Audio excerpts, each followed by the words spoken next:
lawyers are reaching out to me because when they saw me get surprised by the allegations, especially the one about Charlie Dixon, they said that is actionable. And now I'm trying to make sure that everything that I went through and everything that I read in that article is actually true. Because the last thing I want to do, look, I've been 2 years removed from it. I didn't try to burn down Emmanuel Acho knowing that he was plotting. Joy Taylor, I still see her all the time. I wasn't trying to burn her down, even though I knew she was plotting. To me, that's just like going to coach after the game, say, hey, you know, if you give me the ball, I get more yards. But when you bring it from another perspective, that coach is actually doing something on the side, and that's influencing his decision more than just the production, just the numbers, that's a different conversation. I want to be clear with the audience, yourself, Charlie Dixon, anybody that's watching. I am someone who likes Charlie Dixon, was a supporter of Charlie Dixon, and he was a better alternative for me than Jamie Horowitz, who refused to allow me to do a show that was consistent with who I was and my brand. And in my view, Jamie Horowitz preferred guys that would do inauthentic shticks like I felt like Shannon Sharpe was doing on Undisputed, and Charlie Dixon allowed me to do me. Where I will, just in trans, and I like Charlie Dixon. I've been publicly supportive of Charlie Dixon when Shannon Sharpe and Stephen A. Smith. Again, I like Charlie Dixon. But I'm also a realist about the game and the game that's being played in television.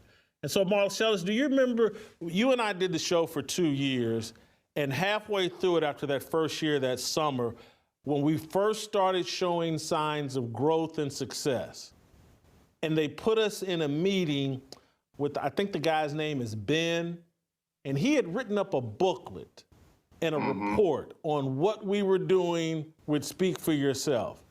And this whole book that he wrote up took a dump on what we were doing. And I, in the meeting, I'm like, hey man, this is crazy. Are y'all not looking at the ratings? Can you not see the momentum and blah, blah, blah?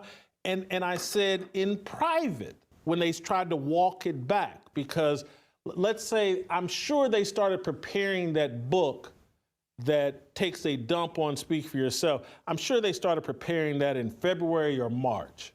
And they weren't prepared for what the numbers and ratings were gonna say in April, May, June, July.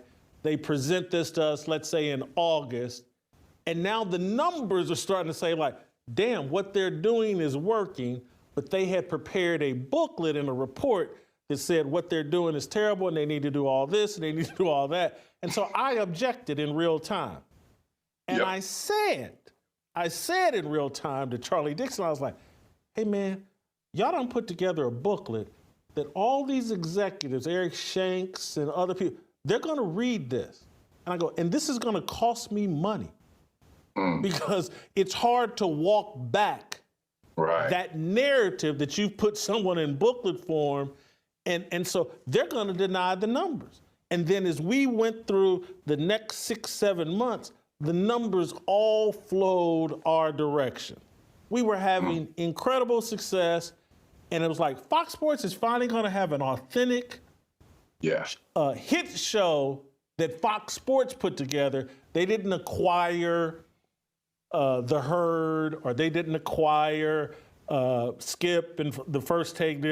This is their show, and this is what gave me confidence, like, oh, they're fitting to jump behind. This is their show. It's different than everything else on TV. And according to what liberals say they want, it's a black show. It's having this kind of success. And now I'm looking at things from I could see it with the booklet, and I can certainly see it from this lawsuit, that it was like, oh no, they're going to deconstruct this. They're not going to have a black show be the hottest thing at a network where they were paying the most money to Colin Cowherd and Skip Bayless. Yeah. Your I get it. I get what you. I'm picking up what you're putting down. And I looked at it from a different perspective because I thought that they were just showing preference. Like you said, we've been in the industry too long. We were fighting uphill. We were fighting a headwind. What we were doing. We had a family-based show with an all-black cast from young to old, and we were authentic. The Colin Kaepernick saga, the BLM, like we just talked about it like we really saw it. We didn't have a shtick. We weren't inauthentic, like you said. We weren't faking the funk. We were just talking for real. And that was working. And I always thought that maybe they just had a different preference. Like, hey, that is amazing. That's the best tasting burger I ever had. Unfortunately, this is an ice cream shop, and that's all we want to sell is ice cream. So I always took my removal, my departure as a preference. But reading that lawsuit was the first time, and it's crazy. Everybody always comes up to me all the time. I post comments, fans, man, they did you wrong. They did you wrong. And I could never put my finger on it. But if these allegations are true, now I look at preference as it actually was. It sounds like sabotage. And that's a different animal than preference. So looking back at how, like you said, it was just head scratching. I was dumbfounded the lack of support we had with our success. I had to scratch my head when you left. You know, you guys are going to negotiations. All I heard, I didn't hear from you. I would hear from Charlie. We're trying to get Jason. I'm calling him every day, 10 times a day. And then one day, Jason's gone. Then I'm sitting there doing a show by myself during the pandemic. They throw Acho at me. I knew Acho as a mentee. I was mentoring Acho because he was dating someone who was friends with Kerry Champion, who I used to come to our studio. I would hang and talk to him, gave him my number, hit me up anytime. This is Sports Nation days. And that turned into like a big brother, little brother role that he didn't fully embrace. He didn't want to. And I wasn't mad. I'm like, look, I'm not your big brother if you don't want to be little brother. But that's when people start telling me, watch your back, bro. He's on you already. And I still didn't trip because I'm like, dog, if I could ball, you can't take my spot.